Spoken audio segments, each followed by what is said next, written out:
অনেকের ফেসবুকে একটা সমস্যা দেখা দিচ্ছে যে আইডি ডিএক্টিভ করলে তারপর কেউ আর এসএমএস করতে পারে না। আপনি কিভাবে এসএমএস করবেন সেটা আমরা দেখাবো। আপনি কি করতে হবে আপনাকে যে এসএমএস করার জন্য। এই যে সমস্যাটা এরকম দেখায়, এই যে দেখেন সে আইডি ডিএক্টিভ করছিল, এখন কিন্তু আইডি অ্যাক্টিভ, কিন্তু আমরা কিন্তু এসএমএস করতে পারতেছি না। এই যে সমস্যাটা এই যে আমাদের এখানে উল্লেখ করতেছে, এই সমস্যাটাই এখন কিন্তু আমরা এসএমএস করতে পারতেছি না, কিন্তু সে আমাকে এসএমএস করতে পারতেছে ঠিকই, যে আমি রিপ্লাই দিতে পারতেছি না। দেখেন আমি গাড়িতে হাইলে পাঠাইলাম, এই যে আই পাঠানো হয়েছে, এখন আমি কিন্তু তাকে আর রিপ্লাই দিতে পারতেছি না। সে কিন্তু আমাকে এসএমএস করতে পারতেছে, কিন্তু আমি রিপ্লাই দিতে পারতেছি না। মেলও পাঠাইলাম, এখন আমরা মেসেঞ্জারটা ওপেন করি, দেখেন রিপ্লাই দেওয়া যাচ্ছে না।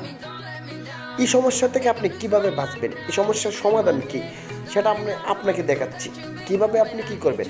এই যে মেসেজটা, যার আইডিতে আপনি মেসেজ করতে পারতেছেন,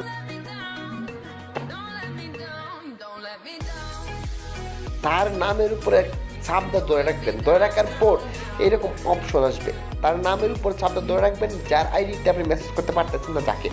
তারপর ইগনোর মেসেজ, এই যে ইগনোর মেসেজটা আছে এখানে আপনি ক্লিক করবেন, তারপর ইগনোরে ক্লিক করে দিবেন, তার মেসেজটা আপনি ইগনোর করে দিবেন। এই যে ইগনোর হয়ে গেছে, ইগনোর হয়ে যাওয়ার পর উপরে যে আপনার আইকন, না আপনার প্রোফাইল আইকনটা দেখাবে বা আপনার ছবিটা দেখাবে উপরে, এই যে মার্ক করা জায়গায় দেখাচ্ছে, এইখানে আপনি ক্লিক করতে হবে। কারণ ক্লিক করার পর আপনি এই যে ইগনোর মেসেজটাকে আপনি দেখতে হবে।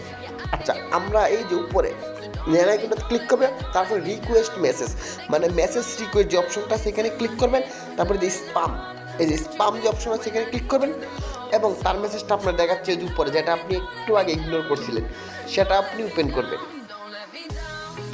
এই যে সেটা আপনি ওপেন করবেন, এই যে ওপেন করার পর মেসেজ দেওয়ার অপশন চলে আসছে, খেয়াল করেন এসএমএস দেওয়ার অপশন চলে আসছে। এই যে এখন আপনি এসএমএস দিলেই তার কাছে চলে যাবে, এই যে এখানে আপনি এসএমএস লিখলেই তার কাছে চলে যাবে।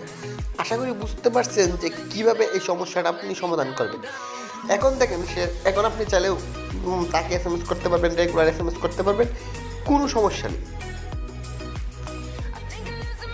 এই যে অনায়াসে এসএমএস করা যাবে। আশা করি যে এই সমস্যাটা থেকে আপনি কিভাবে বাঁচবেন সেটা বুঝতে পারছেন। যদি ভিডিওটা ভালো লাগে অবশ্যই একটা লাইক দিবেন, এবং এইরকম নতুন নতুন টিপস পেতে আমাদের চ্যানেলটা সাবস্ক্রাইব করে রাখবেন। ধন্যবাদ সবাইকে, ভালো থাকবেন সবাই।